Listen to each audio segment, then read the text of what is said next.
تعالي أما أقول لِك بقى إزاي تعملي طاجن الرز المعمّر باللحمة زي بتاع المطاعم بالضبط، بل بالعكس ده أحلى بكتير، وريحته كده وطعمه ياخد العقل، بسم الله ما شاء الله عليه، مش محتاج كلام كتير، يالّا بينا نحضّره مع بعض بأسهل طريقة ممكنة.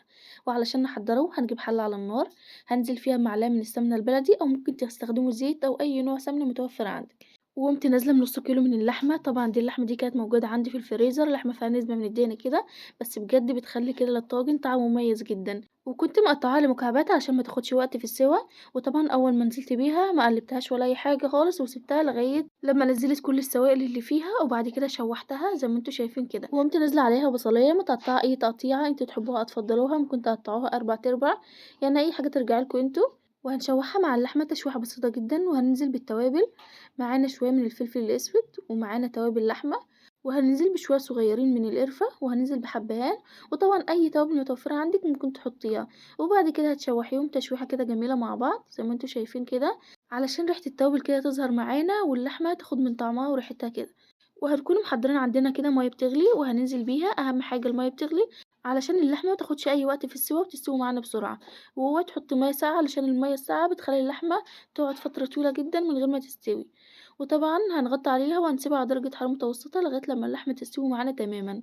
وده شكلها بعد ما استوت معانا، هننزل بالملح وهنظبط الملح بتاعنا طبعًا على حسب الرغبة، وهنقلّبها كده تقليبة بسيطة جدًا زي ما أنتم شايفين كده، وبكده اللحمة بتاعتنا الجميلة بقت جاهزة معانا وكده استوت معانا تمامًا. وطبعًا كنت محضّرة كده عندي طاجن حاطة فيه كيلو إلا ربع من الرز المصري، طبعًا غاسلاه كويس ومصفياه ونزلت بيه على طول. الرز بتاع المعمّر أنا مش بانقعه خالص، أنا باغسله على طول وبانزل بيه زي ما أنتم شايفين كده. وطبعًا أنتِ لو مش كان متوفر عندِك طاجن ممكن تحطيه في صينية، أي صينية متوفرة عندِك. وزي ما أنتم شايفين كده أنا خدت اللحمة ونزلت بيها على الرز، ونزلت بمعلقة كبيرة مليانة من السمنة البلدي، هانزل بيها كده على اللحمة واللحمة سخنة علشان السمنة تسيح معانا كده تمامًا. وبعد كده هنقلّب المكونات دي كلّها مع بعض، وهنقلّب الرز مع اللحمة مع السمنة علشان الرز يطلع معانا مفلفل كده وجميل. هنقلّبه كده تقليبة حلوة. وطبعًا لو ما كانش متوفر عندِك سمنة بلدي ممكن تستخدمي زبدة أو أي سمنة متوفرة عندِك، يعني مش لازم سمنة بلدي خالص. وهتقومي نازلة عليهم باللبن، طبعًا أنا هنا استخدمت كيلو ونص من اللبن، علشان كنت عاملة كيلو إلا ربع من الرز، فعلشان كده حطيت كيلو ونص من اللبن. وقلّبته كده تقليبة بسيطة وحسيت إن هو محتاج شوية لبن فنزلت بيهم. وكل اللي أنا حطيته هو كيلو ونص زي ما أنا قُلت لكم. وحطيت شوية من الملح كده وضبطت الملح، وبعد كده قلبته تقليبة بسيطة وخدت الطاجن الجميل ده وحطيته في الفرن. وتعالوا يلا بينا بقى أكلمكم شوية عن التسوية المظبوطة علشان يطلع معاكم بالجمال والحلاوة دي كلها، ويبقى وش الطاجن كده كأنه عليه قشطة زي ما انتوا شايفين كده، بسم الله ما شاء الله عليه.